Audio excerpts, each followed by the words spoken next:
Video और text हम ज़्यादा यूज़ कर रहे होते हैं। तो अब अगर आपने पेज के ऊपर वो टेक्स्ट लगा दिया है और आपने अपनी पेज लाइव कर दिया, ठीक है, यानी लाइव कैसे होता है, पब्लिक कर दी व्हाट्सएप पे या किसी भी डोमेन पे डिप्लॉय करके और वेबसाइट पे लाइव कर दिया। अब अगर उस वेबसाइट के कंटेंट में कुछ चेंज करना है, लेट्स सपोज कि हीरो सेक्शन पे एक इमेज लगी हुई है, वो इमेज आपने चेंज करनी है, तो आपको क्या करना होगा, आप अपने प्रोजेक्ट में जाएंगे, उस इमेज को पेज के ऊपर चेंज करेंगे और फिर दोबारा वो पेज आप अपलोड करेंगे, ठीक है, तो आपकी इमेज चेंज हो जाएगी। लेकिन ये आइडियल नहीं, प्रोजेक्ट पे आप काम किस पे करती हैं, प्रोजेक्ट पे करती है ना, अपने आपके सिस्टम में प्रोजेक्ट है, उस प्रोजेक्ट के ऊपर जैसे आपने एक होम पेज बनाया अभी, ठीक है, उस होम पेज पे आपने एक हीरो सेक्शन में इमेज लगा दी, अब वो आपकी मशीन पर है, ठीक है, इस मशीन से आपको वो करनी है लाइव। तो लाइव करने के लिए आप क्या करेंगे, अभी हम क्या करते हैं, हम गिटहब पे पुश करते हैं और वहां से हम व्हाट्सएप पे डिप्लॉय करते हैं, एक तरीका ये है। दूसरा तरीका क्या होता है कि आपके पास कोई डायरेक्ट डोमेन होता है या कोई होस्टिंग होती है और आप डायरेक्ट उस पर अपलोड कर देती हैं, ठीक है। तो दोनों तरीकों के अंदर आपको करना क्या होता है कि पहले आपको अपनी मशीन पे चेंज करना होता है, फिर उसके बाद आपको डिप्लॉय करना होता है, ठीक है। तो चेंज अपने प्रोजेक्ट में करेंगे, उसके बाद या तो गिटहब पे पुश करेंगे, वहां से व्हाट्सएप पे करेंगे, या डायरेक्ट किसी और डोमेन पे या होस्टिंग पे कर देंगे। लेकिन अल्टीमेट होगा क्या कि चेंज आपको अपने पेज पे करना पड़ेगा, ठीक है। अब ये आइडियल सोल्यूशन ये होता है कि आपकी एक वेबसाइट है जो कि प्रोडक्शन में है, ठीक है, प्रोडक्शन पे चल रही है। अब सपोज करें आपने क्या किया, आपने इमेज लगाई और इमेज लगाते वक्त कोई एरर आ गया, ठीक है, वो आपने लाइव कर दिया, अब लाइव पे आपका एरर शुरू हो गया, तो आपकी लाइव प्रोडक्शन की साइट पे आपका एरर आ रहा है। तो ये वाली सिचुएशन अच्छी नहीं होती है कि आप अपने पेज पे चेंज करें और पेज को अपलोड करें। तो अब मसला ये है कि हमें तो अपना कंटेंट भी चेंज करना है, तो इसके लिए हम क्या करें, फिर हम यूज़ करते हैं CMS। CMS होता है कंटेंट मैनेजमेंट सिस्टम। सर थोड़ा बताएंगे CMS के बारे में?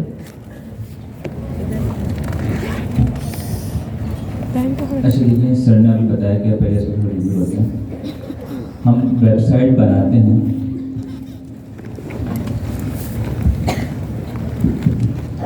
अब तक हमने जो वेबसाइट बनाई है उसमें क्या चीज़ होती है, UI और उसके अंदर कंटेंट, टेक्स्ट होता है, इमेजेस होती हैं।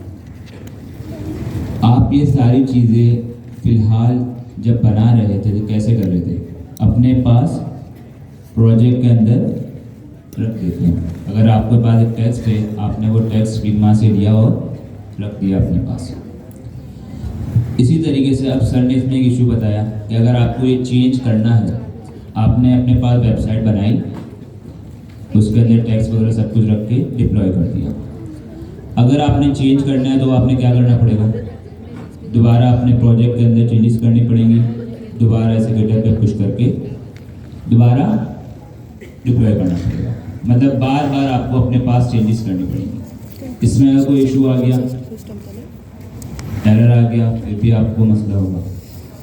इस चीज़ से बचने के लिए हमारे पास आया कॉन्सेप्ट CMS का, कंटेंट मैनेजमेंट सिस्टम।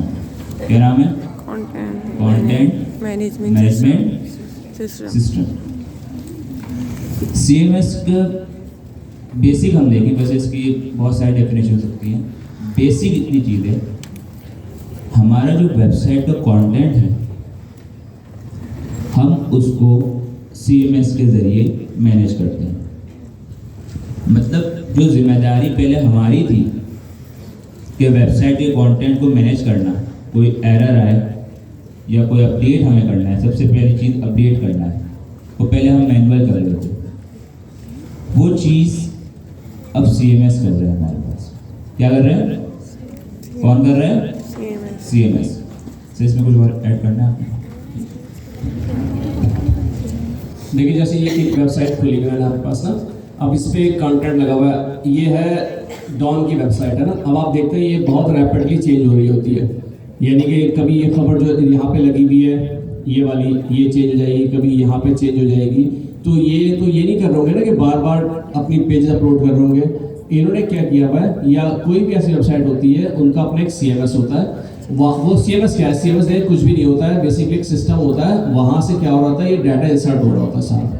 जो भी डाटा आपकी वेबसाइट पे यूज़ हो रहा है, डाटा से मतलब क्या है, इमेज, टेक्स्ट या जो भी चीज़ यूज़ हो रही है, वो उस सिस्टम के थ्रू आपके वेबसाइट पे हम सेव कर रहे होते हैं। अच्छा, सेव कहाँ कर रहे होते हैं? जो ये डाटा होता है, इमेज होता है, ये टेक्स्ट होता है, ये डेटाबेस में सेव हो रहा होता है। ठीक है, डेटाबेस वो एक हमारे पास समझ लें रिपोजिटरी है या एक लोकेशन है कि जहाँ पे हम अपना डाटा सेव कर रहे होते हैं, और वो डाटा CMS के थ्रू हम सेव कर रहे होते हैं। CMS कुछ नहीं होता, एक समझ लें एक सॉफ्टवेयर ही है आपके पास CMS भी।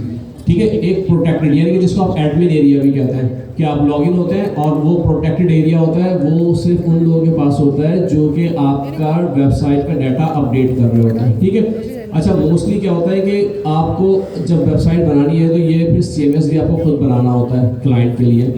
तो अब इसके लिए इसका मतलब है आपके पास दो एफर्ट्स हो गई। एक एफर्ट तो आपने फ्रंट एंड पे वेबसाइट बनानी है, और दूसरी एफर्ट हो गई आपके पास आपको CMS बनाना है। ठीक है, तो अब इसके लिए क्या हुआ, कुछ आ गए थर्ड पार्टीज। उन्होंने क्या किया, उन्होंने कहा कि हम आपको एक CMS बना के दे देते हैं, आपने क्या करना है, आपने सिर्फ उस CMS को यूज करना है, अपना डाटा वहां सेव करना है। आपको ये वाली एफर्ट नहीं करनी कि आपने अपना CMS खुद बनाना है। ठीक है, हम आपको एक बना बनाया CMS दे देंगे, आप अपना डाटा वहां सेव करें और वहां से डाटा पुल कर लें अपनी वेबसाइट पे। वो कैसे करते हैं, उसके लिए क्या यूज करेंगे, APIs। ठीक है, क्योंकि वो एक अलग सिस्टम है जो किसी और ने बनाया हुआ है। CMS आपकी वेबसाइट एक अलग सिस्टम है, आपने डाटा वहाँ पे सेव किया हुआ है, वहाँ से आपको डाटा चाहिए तो वो डाटा फैच करने के लिए आप क्या यूज़ करते हैं, APIs। ठीक है, तो हमारे पास जो हम अभी CMS पढ़ने जा रहे हैं उसका नाम है Sanity। ठीक है, तो हम ये देखेंगे कि हम Sanity कैसे सेटअप करते हैं, वहाँ पे डाटा कैसे सेव करेंगे, और उस डाटा को फैच करके अपने पेज पे हम किस तरह डिस्प्ले करेंगे। ठीक है, एहसान। तो सर एहसान आपको आज Sanity के बारे में पढ़ाएंगे, किस तरह से होती हैं चीज़ें।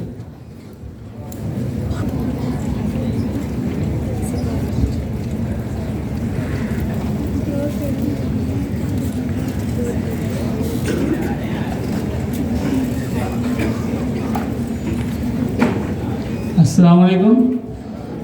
तो Sanity सर बिलाल ने बता दिया कि यार कंटेंट मैनेजमेंट सिस्टम है, हम यहाँ पे अपना कंटेंट मैनेज करते हैं डायनेमिक, अगर जैसे कोई ई-कॉमर्स स्टोर है। इसी से रिलेटेड अभी था मेरा, स्टार्ट करते हैं, फिर चलते हुए हम आपको बताएंगे कि क्या इस पर आएंगे। इस पर सबसे पहले हम अपना अकाउंट बना लेते हैं, अगर नहीं बना हो तो फिर स्टार्ट करते हैं।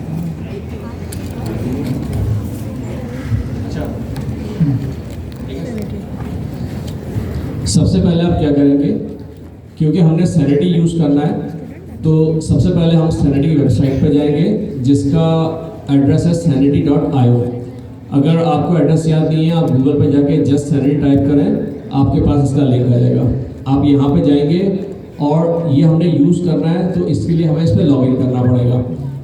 तो लॉगिन करने से पहले हमें इस पर साइन अप करना होगा। ठीक है, तो हम स्टार्ट करेंगे गेट स्टार्टेड से। अगर आपका अकाउंट नहीं बना हुआ है तो ये आपको साइन अप पे ले जाएगा, और अगर ऑलरेडी बना हुआ है तो आप लॉगिन कर लें। ठीक है, अच्छा, मेरा अकाउंट इस पर बना हुआ है, तो एक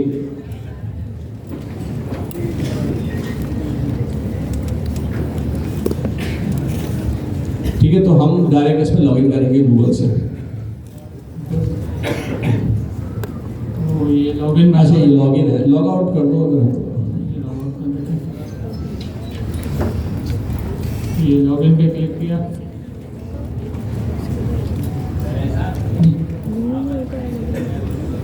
ठीक है, कोई मसला नहीं।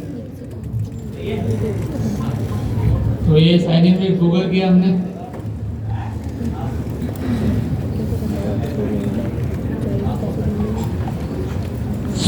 तो यहाँ पे ऑर्गेनाइजेशंस भी होती हैं, और आपने अगर अपना एक ऑर्गेनाइजेशन है इसमें, तो हमने यहाँ पे प्रोजेक्ट बनाते हैं।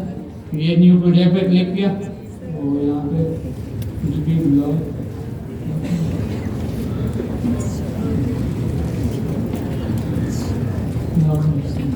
तो यहाँ पे हमने क्रिएट प्रोजेक्ट पे क्लिक किया, तो ये वेबसाइट क्रिएट हो जाएगी हमारा प्रोजेक्ट। अच्छा, सबसे पहले आपने क्या करना है, सबसे पहले आके आपने यहाँ से करना है क्रिएट प्रोजेक्ट। क्रिएट प्रोजेक्ट करेंगे, आपके पास एक पॉपअप आ जाएगा, उसमें प्रोजेक्ट का आप नाम देंगे जो भी है।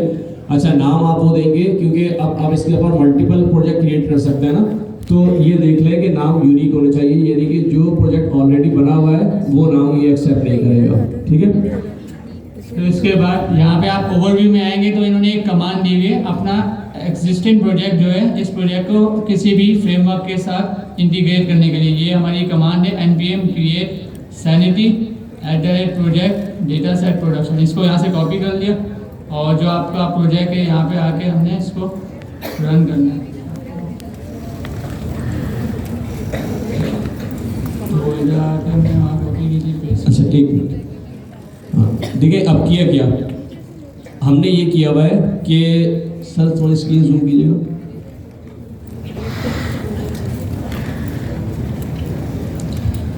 देखिए ये इसमें अगर आपको नजर आ रहा हो क्लास 13/sanity, ये सैनिटी का एक फोल्डर, एक प्रोजेक्ट है। अच्छा, ये प्रोजेक्ट कौन सा प्रोजेक्ट है? ये प्रोजेक्ट है नेक्स्ट का। मैंने ऑलरेडी नेक्स्ट का प्रोजेक्ट क्रिएट किया हुआ है, इसके अंदर नेक्स्ट की फाइल है। अब इस प्रोजेक्ट को कनेक्ट करना है हमने सैनिटी के साथ। तो जो सैनिटी ने कमांड दी थी वो कमांड हमने इस प्रोजेक्ट के ऊपर आके रन की, ठीक है। यानी कि ये नेक्स्ट का प्रोजेक्ट बना हुआ है ऑलरेडी और इसके ऊपर हम सैनिटी अप्लाई कर रहे हैं या सैनिटी इंटीग्रेट कर रहे हैं। अब जब ये कमांड चलाई तो इसने क्या किया, आपके पास हाँ, सबसे पहले से लॉगिन का कहा कि आप पहले टर्मिनल पे लॉगिन कर लें कि आपने गूगल से करना है, गिटहब से या ईमेल पासवर्ड से। तो सर बिलाल का गूगल से लॉगिन है, तो इस पर हमने गूगल किया तो ये हमें ब्राउज़र पे रीडायरेक्ट कर देगा। तो ये बिलाल का अकाउंट हमने सिलेक्ट किया इसको, फिर इसके बाद ये हमारा टर्मिनल के साथ इंटीग्रेट हो गया।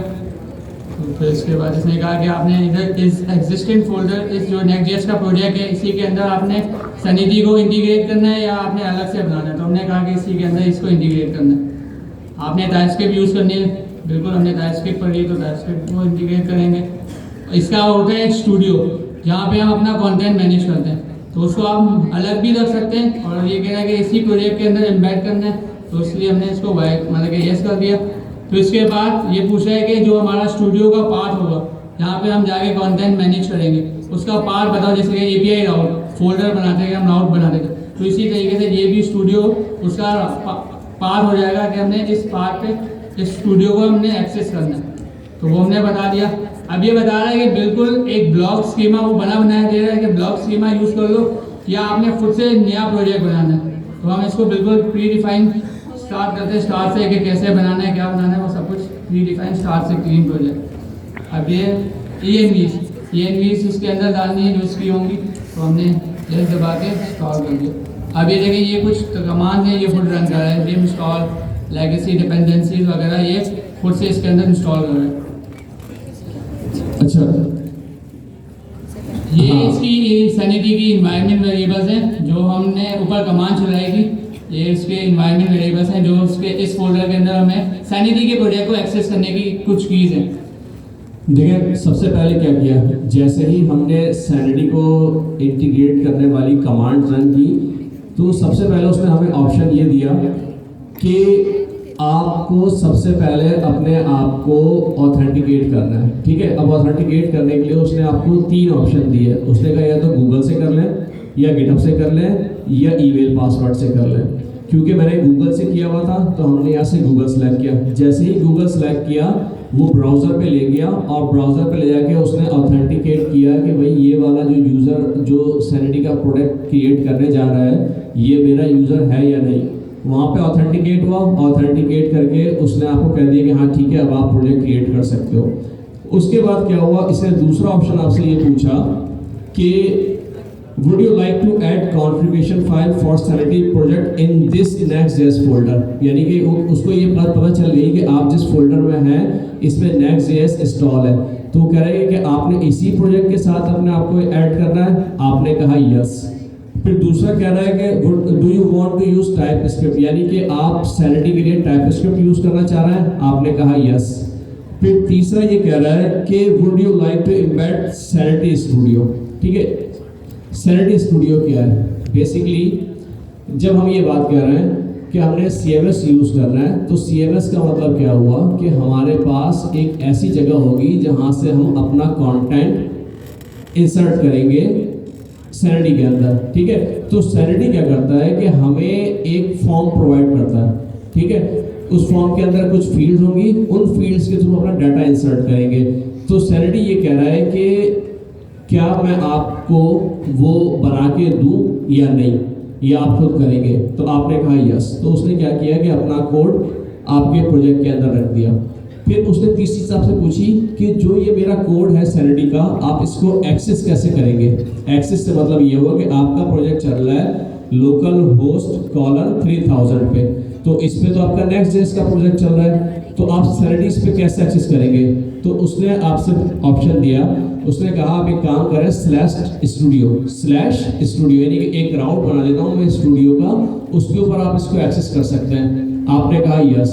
तो इसका मतलब ये हुआ कि अब जो आपका सैनिटी का कोड है या सैनिटी का प्रोजेक्ट है या सैनिटी की UI है, वो आप कैसे एक्सेस कर सकते हैं, लोकल होस्ट कॉलर 3000/studio। आप इससे कुछ भी नाम रख सकते हैं, उसने बाय डिफॉल्ट /studio दिया हुआ है, तो हम वही यूज़ कर रहे हैं। फिर उसके बाद इसने कहा कि select project template to use. अब इसने क्या किया, जो सैनिटी ने अपना कोड दिया है तो उसने आपको दो ऑप्शन दिए हैं। उसने आपको एक बना बनाया प्रोजेक्ट दे दिया है ब्लॉग का, वो कह रहा है आप ये यूज़ कर लो। अगर आप मतलब पढ़ना चाह रहे हो, लर्निंग करना चाह रहे हो, आपको नहीं पता कि जो सैनिटी के फॉर्म्स होते हैं वो किस तरह डिज़ाइन होते हैं, तो मैं आपको सैम्पल दे रहा हूँ, आप जो है ना ब्लॉग का टेम्पलेट यूज़ कर लो। या दूसरा है क्लीन प्रोजेक्ट। जब आप क्लीन प्रोजेक्ट करोगे इसका मतलब ये है कि वो कोड आपने खुद लिखना होगा। तो क्योंकि हम ये अभी पढ़ना चाह रहे हैं कि हम सैनिटी किस तरह यूज़ करेंगे, तो हमने क्लीन कोड वाला ऑप्शन कर लिया, ठीक है। तो अब क्या हुआ, हमारे पास सैनिटी स्टूडियो तो आ गया, लेकिन उसमें कोई कोड नहीं है, क्लीन है। उसको अंदर कोड हम खुद लिखेंगे उसको डायनेमिक करने के लिए या उसको जनरेट करने के लिए। और उसके बाद उसने आपसे कहा कि would you like to add the project ID and data set to your env local file। अब ये असल चीज़ है। env local file क्या होती है सर, वो ज़रा सैनिटी के प्रोजेक्ट पे जाइएगा ब्राउज़र में। अच्छा, थोड़ा इसको जूम करिए। देखिए इसके अंदर दो चीज़ें आपको नजर आ रही हैं, और थोड़ा जूम कीजिएगा। ये टॉप पे देखें आपको प्लान, स्टेटस और प्रोजेक्ट आईडी। ये जो प्रोजेक्ट आईडी है ना, आपने जो इसके अंदर प्रोजेक्ट क्रिएट किया है सैनिटी का, उसका आपने एक नाम दिया है। उस नाम के अगेंस्ट में सैनिटी ने क्या किया, एक आईडी जनरेट कर ली। ये आईडी यूनिक है क्योंकि सैनिटी का जो प्रोजेक्ट है, सैनिटी का जो अकाउंट है, वो आप तो यूज़ नहीं कर रहे ना, बहुत सारे लोग यूज़ कर रहे हैं। बहुत सारे लोग से प्रोजेक्ट क्रिएट कर रहे होंगे, उनकी आईडीज जनरेट हो रही होंगी। तो दो प्रोजेक्ट की आईडीज अगर सेम हो गई, तो इसने क्या किया हुआ है, इसने एक रैंडम स्ट्रिंग जनरेट की हुई है जो कि यूनिक है हर प्रोजेक्ट के लिए। इस प्रोजेक्ट आईडी को यूज़ करते हुए सैनिटी क्या करता है कि आपके कोड के अंदर वो फाइल लेकर आ जाता है, ठीक है। और दूसरी चीज़ है डाटा सेट।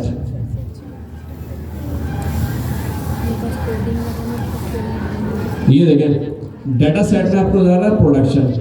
अच्छा, ये डाटा सेट क्या है, ये डाटा सेट बेसिकली वो चीज़ है जहाँ पे सैनिटी आपका डाटा स्टोर करेगा। जो डाटा आप सैनिटी को देंगे, जो टेक्स्ट, इमेज और वीडियो आप सैनिटी को देंगे, वो सैनिटी स्टोर करेगा इस डाटा सेट के अंदर, और उसका नाम रखा हुआ है प्रोडक्शन, ठीक है। तो ये दो, अब जाइएगा उसमें वापस कमांड प्रॉम्प्ट पे, CMD में। तो ये देखिए project ID and data set. ये कह रहा है कि जो प्रोजेक्ट आईडी आपकी है और डाटा सेट है, उसको मैं .env.local, ये एक फाइल है, कह रहा है मैं इसमें सेव कर दूं। हमने कहा यस कर दो। .env की फाइल वो होती है जिसमें हम अपने इन्वायरमेंट वेरिएबल्स रखते हैं। इन्वायरमेंट वेरिएबल्स क्या होते हैं, इन्वायरमेंट वेरिएबल्स वो होते हैं जिनको हम थ्रू आउट द सिस्टम या थ्रू आउट द एप्लीकेशन हम यूज़ करना चाह रहे होते हैं पूरे प्रोजेक्ट के अंदर। तो उन वेरिएबल्स को हम .env की फाइल में रखते हैं और उसको हम अपने प्रोजेक्ट में कहीं भी एक्सेस कर सकते हैं। तो हमारी जो डाटा सेट की आईडी, डाटा सेट का नाम है और जो प्रोजेक्ट की आईडी है, ये प्रोजेक्ट की आईडी सैनिटी ने खुद ही हमारे लिए .env की फाइल के अंदर रख दी। हमने कहा यस, तो उसने क्रिएट कर दी, ठीक है सर। अब ये थोड़ा स्टेप्स बताइएगा, इसका जूम कर लीजिएगा। तो हमने ये प्रोजेक्ट बनाया, तो इसमें ये देखें SRC के अंदर इसने 2 फोल्डर बना दिए, एक सैनिटी का, इसके अंदर हम जो है सैनिटी की जो चीज़ें हैं वो मैनेज करेंगे, यानी कि हमने जो कंटेंट डालना है, जो कंटेंट ऐड करना है वो हम इस सैनिटी की फोल्डर के अंदर करेंगे।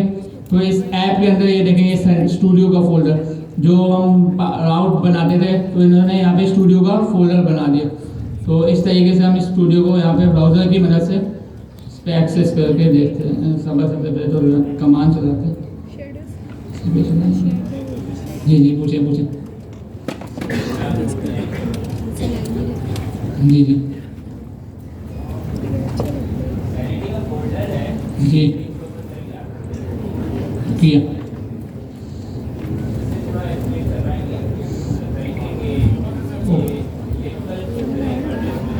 जी। ये client.txt है, बेसिकली इसमें सैनिटी की जो क्लाइंट्स की एक्सेस कीज वगैरह है। देखें डेटा सेट, अभी बिलाल भाई ने बताया डेटा सेट जो है, ये जो हमारा डेटा सेट है वो है। तो इसके बाद ये प्रोजेक्ट की आईडी है, और इसके बाद ये API का वर्जन है, और ये यूज CDN मतलब होता है कैशिंग वगैरह के लिए, कैशिंग करते हैं। कैशिंग मतलब कि अपना डेटा को स्टोर करने के लिए, उसके लिए हमने ये रखा हुआ यूज CDN2, यानी कि हमारा जो सैनिटी के हम जब डेटा एक्सेस करेंगे उसको हमने कैश करना है कि नहीं करना, वो आ गया। उसके बाद ये प्रोजेक्ट की आईडी, डेटा सेट, और ये API वर्जन होता है जो हम आगे मतलब कि जो भी हम API करते हैं उसका एक वर्जन होता है, तो वो हमने यहाँ पे API वर्जन हमने यहाँ पे डिफाइन किया हुआ है client.ts। उसके बाद ये image.ts की फाइल है, जो हम सैनिटी पे हम जो अपना कंटेंट डालेंगे उस पर उन्होंने बिल्ट इन एक फंक्शन बना के दिया हुआ है, जिसकी मदद से हम सैनिटी में जो इमेज अपलोड करेंगे उसको एक्सेस करने के लिए उन्होंने यहाँ पे सैनिटी ने इमेज का एक फंक्शन बना के दिया हुआ है। उसके बाद ये live.txt है, इसमें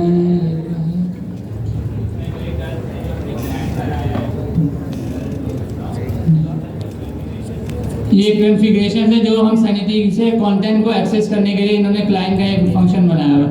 अच्छा एक चीज़ सर, ये जरा सैनिटी को मुझे एक बात बताइए, आप सब नहीं इसको बंद कीजिए सैनिटी को। हाँ, इसमें 2 फोल्डर नज़र आ रहे हैं आपको SRC में, एक ऐप और एक सैनिटी।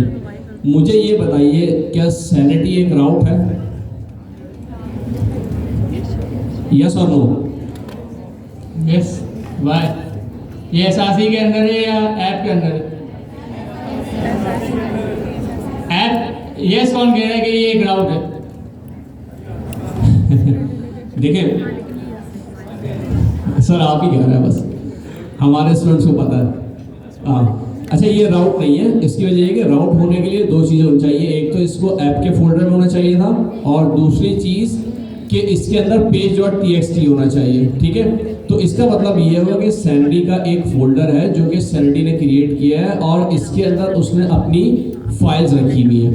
अब वो फाइल्स क्या रखी हुई है इसको हम अभी डिस्कस करेंगे। जैसे अभी सर ने बताया एक क्लाइंट की फाइल है जिसके अंदर कुछ फंक्शन लिखे हुए हैं, एक इमेज की फाइल है उसमें कुछ फंक्शन लिखे हुए हैं। ये अभी हम डिस्कस करेंगे जब हम व्यू देखेंगे कि क्लाइंट को हम किस तरह से यूज़ करते हैं और क्लाइंट क्या करता है। अच्छा सर एक काम कीजिएगा, ऐप का फोल्डर खोलिएगा। अब इस ऐप के फोल्डर के अंदर आपको 2 फोल्डर नजर आ रहे हैं, एक फॉन्ट्स और एक स्टूडियो। क्या स्टूडियो एक राउट है? यस सर, जरा स्टूडियो फोल्डर खोलिएगा। अच्छा खुला हुआ है, तो देखिए ये एक राउट है क्योंकि स्टूडियो के अंदर, अच्छा एक स्टूडियो के अंदर से एक अजीब सी चीज़ की हुई है। स्टूडियो के अंदर एक फोल्डर और बनाया हुआ है और उसके अंदर कुछ अजीब व गरीब नाम दिया हुआ है इसको, डायनामिक राउट। ठीक है, इसका मतलब है स्टूडियो एक राउट है, उसके अंदर एक डायनामिक राउट बनाया हुआ है और page.tsx भी है। तो हमें ये पता चल गया कि स्टूडियो एक राउट है। अब जी